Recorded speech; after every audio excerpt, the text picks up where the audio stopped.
À peine plus de 40% des suffrages, le verdict est sans appel. Les électeurs sud-africains ont sanctionné l'ANC. L'ancien mouvement de la lutte contre l'apartheid va devoir négocier avec d'autres partis pour tenter de former une coalition. Pour atteindre une majorité, il ne semble y avoir que 3 partenaires potentiels.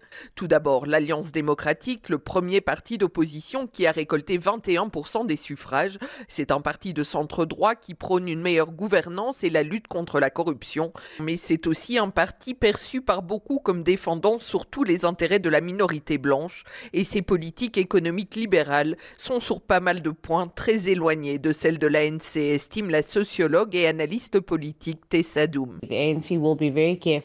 L'ANC va devoir faire très attention par rapport à une alliance avec le DIE, car une large partie de sa base d'électeurs y est hostile. Le DIE a sans doute la préférence des milieux d'affaires en tant que partenaire pour une coalition avec l'ANC, mais ce sont surtout les demandes que feront chaque parti dans ces négociations qui vont en déterminer l'issue.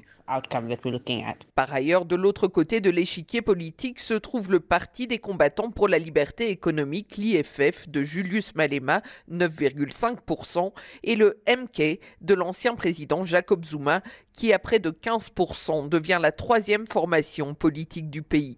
2 partis qui, avec leur politique radicale, font trembler les milieux des affaires. Ils prônent notamment la confiscation des terres sans compensation et la nationalisation des mines. François Conradi, analyste sud-africain auprès de Oxford Economic Africa. En cas d'une coalition ANC-IFF, l'effet le plus immédiat sera une fuite des capitaux. Donc on verra le rand chuter par rapport au dollar. Et dans la longue, l'effet sera senti plus par une grande différence dans la politique économique. Donc l'IFF poussera l'ANC et le gouvernement auquel il participera dans une direction plus de gauche. Ce qui est certain, c'est que ces négociations vont être tendues. Le Parlement a 14 jours pour se réunir et élire un nouveau président. À Johannesburg, Patricia Huon pour la Deutsche Welle.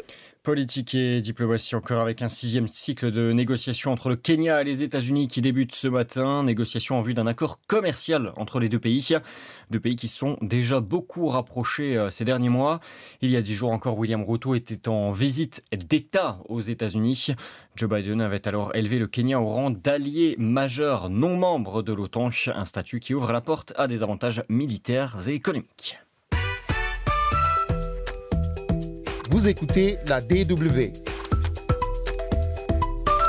7h10, temps universel. On parlait des inondations en Allemagne au début de cette édition. Les intempéries touchent aussi le Togo où a débuté la saison des pluies. Oui, traditionnellement, au mois de juin, le sud du pays est particulièrement touché. Lomé a déjà connu des inondations et l'Agence nationale de météorologie du Togo met en garde contre d'autres pluies importantes à venir.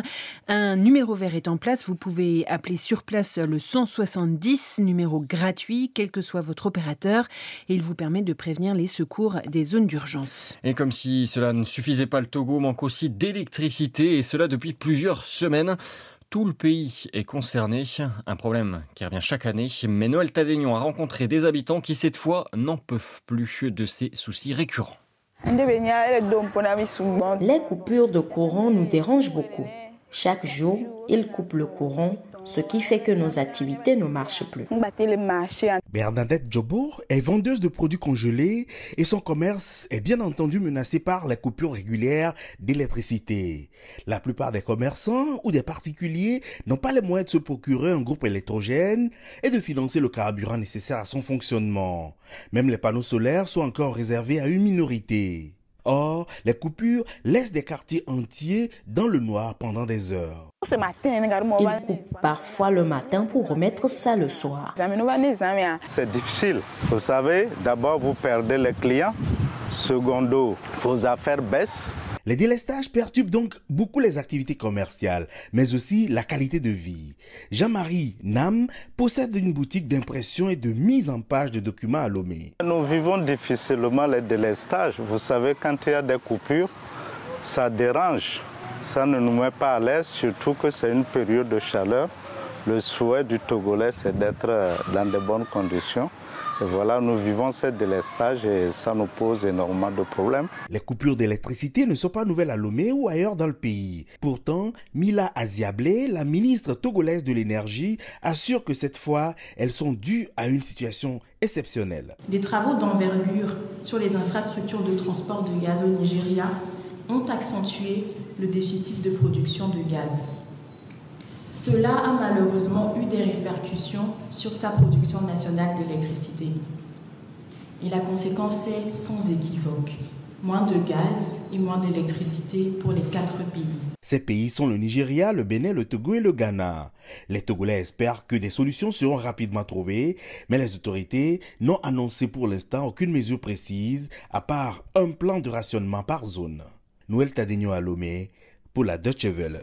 Au Burkina Faso, l'instruction suit son cours dans le dossier Hervé Cam. C'est en tout cas ce qu'a dit le parquet militaire ce week-end. Le célèbre avocat et leader de la société civile du Burkina Faso est poursuivi pour complot contre la sûreté de l'État et association de malfaiteurs. Il avait été arrêté fin janvier, puis libéré mercredi soir dernier avant d'être immédiatement interpellé et incarcéré de nouveau le lendemain. Et puis des nouvelles de la Guinée où FIM FM appelle aux dons pour ce mois de juin. La direction de la radio privée dont l'agrément a été retiré en mai souhaite aider sa centaine d'employés. Ils sont injustement et illégalement contraints au chômage, dit la radio. DW. Le franc congolais, la monnaie de la République démocratique du Congo, perd de nouveau de sa valeur par rapport au dollar américain. Et cela a des conséquences très concrètes au quotidien pour toutes et tous. Les prix des produits de première nécessité, par exemple, ne cessent d'augmenter. Jean-Noël Pamouezé est à Kinshasa. Dans ce centre de négoce de l'est de la ville de Kinshasa, 2 bureaux d'échange séparés de quelques mètres proposent 2 taux différents. Chaque négociant fixe le taux à sa guise, reconnaît John Kabeya, campiste. Ça varie par rapport à chaque échange de sa manière. Comme chez nous ici, le taux est un peu différent avec les voisins. Ça bouge un peu, surtout dans notre zone ici. Que le gouvernement nous aide vraiment à stabiliser les taux de façon que la population soit satisfaite. Chez John Kabeya, en effet, le dollar vaut 2750 francs congolais, alors que son voisin l'échange contre 2700, soit 50 francs congolais moins cher. Cette variation, ou du moins l'augmentation du taux d'échange, affecte nécessairement les marchés. Les prix des produits de première nécessité sont fixés en francs congolais, mais en tout cas en fonction du taux d'échange du dollar américain. Dans les faits, les prix flambent à la déception de Célestin Kabongo qui doit s'en sortir sans avoir de revenus fixes. Il y a une grande variation chaque fois. Tu peux laisser un produit à un certain prix, le lendemain, tu trouves les prix augmentés déjà. Ça nous affecte souvent parce que même des mamans qui vendent dans nos quartiers ici s'intéressent toujours au dollar. Ils savent tellement que les dollars montent, donc il y a hausse des prix, il n'y a pas une stabilité là. Les prix peuvent changer d'un moment à l'autre. Le dollar américain est la devise la plus utilisée en RDC. Les commerçants ont donc régulièrement recours au change afin d'importer la plupart des biens de consommation. Pour l'économiste congolais Al-Kitenke, cette instabilité monétaire nécessite une intervention de l'État. La seule chose qui explique, c'est la loi de l'offre et de la demande. Les biens importés sont en demande toujours croissante et tant que cette balance commerciale n'est pas équilibrée, la demande de dollars sera toujours supérieure à la monnaie locale. La seule chose qu'il faut faire, c'est simplement favoriser la production locale, y investir. Le déséquilibre sur le marché d'échange s'observe depuis plusieurs mois déjà, une situation que l'on voit non seulement à Kinshasa, mais aussi dans les autres provinces de la RDC. Jean-Noël Bamouezé à Kinshasa pour la Deutsche Welle. En République démocratique du Congo, encore un nouveau cri d'aide lancé par des déplacés ceux installés à Kirumbu. Nous dormons dehors, écoles, salles publiques et églises sont pleines, dit le président de déplacés sur Radio Okapi là-bas. Ces milliers de personnes ont fui la commune rurale voisine de Kanyamba-Yonga la semaine dernière où des combats ont lieu entre l'armée régulière et le M23. Oui, conséquence de ces combats, les centres de passation de l'examen national de fin d'études primaires de Kanyamba-Yonga et Boulotois sont délocalisés délocalisé à Kayina.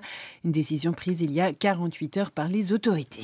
Et puis en République démocratique du Congo encore, Jean-Jacques Wondo, analyste et spécialiste des questions militaires arrêté la semaine dernière à Kinshasa, a été transféré à la prison de Ndolo. Ce sont des informations données ce matin par le site actualité.cd. DW Info Matin.